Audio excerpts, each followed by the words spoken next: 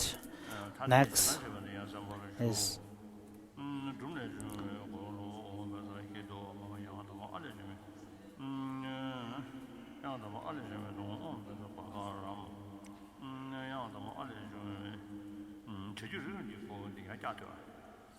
so please erase it. So I give it to everyone.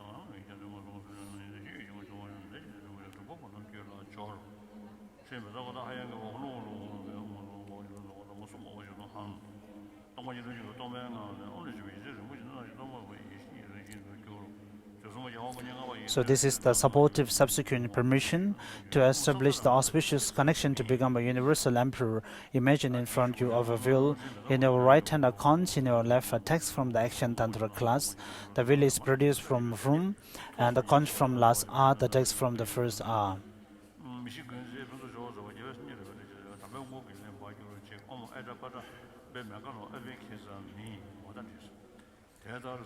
So this is completed.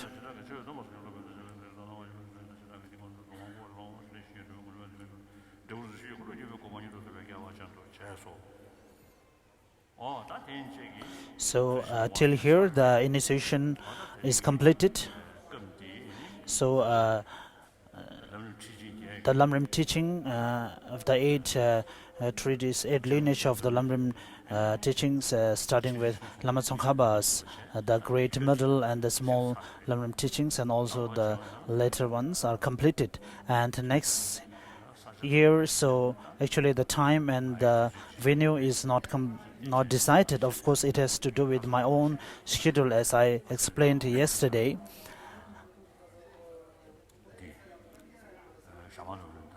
So next year we will be concentrating on Serajey Lamrim and the liberation from the palm of enlightenment. Except for these two, all others are completed. So the main important thing is all the attendees must really work hard to practice. We all have strived together for a long time, and so whatever we have strived and worked hard, we have to make benefit use of it. So that is the purpose. So from today onwards, we need to work at least that we have certain practice within our mental continuum and that it progress from the time to time. As I explained before, when we think about the merit fields and so on, so of course it is very good if one could generate all those merit fields and other manifestation and other visualizations. But even if one is not able to do that by just recitation of the 100 gods, the Gandalayama, and so on, so even with such a small recitation and prayer, so we can meditate further, and also thinking about the sufferings of the lower rebirths and thinking about the leisures and advantages of the human rebirth, and also thinking about this verse and the sentences. And initially, at the beginning, it will be nice if you recite a brief of the lineage prayer.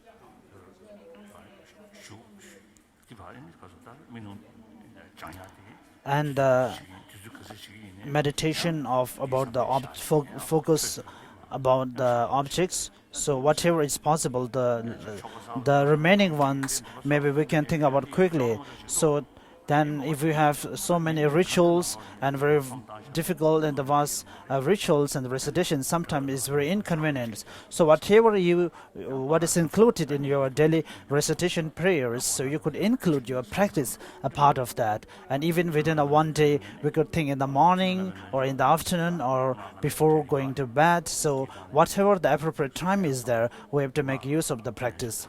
And also when we do the succession yoga, Guru Yoga, of course, we can think it from the Sutra part and also both from the Tantric part also. Sometimes we pay too importance to the ritual and the ritual becomes very long, and so when the ritual is completed, we feel tired. So this is not so important. The ritual has to be very long. So till here is completed. So later after that we have the conference. So before we have the mantle offering, and after that directly we will have the so there will be interpretation for a few minutes. We are going down to receive offering. Thank you.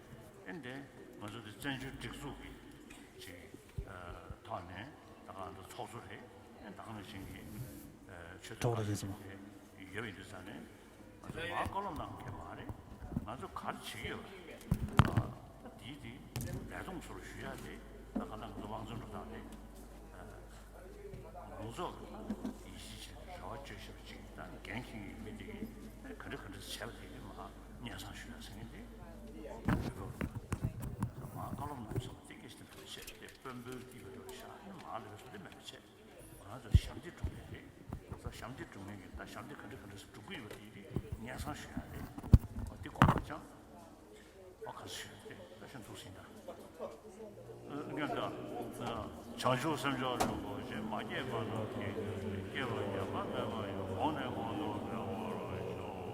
잡아봐요. 제대로 잡고 고도상 돼요.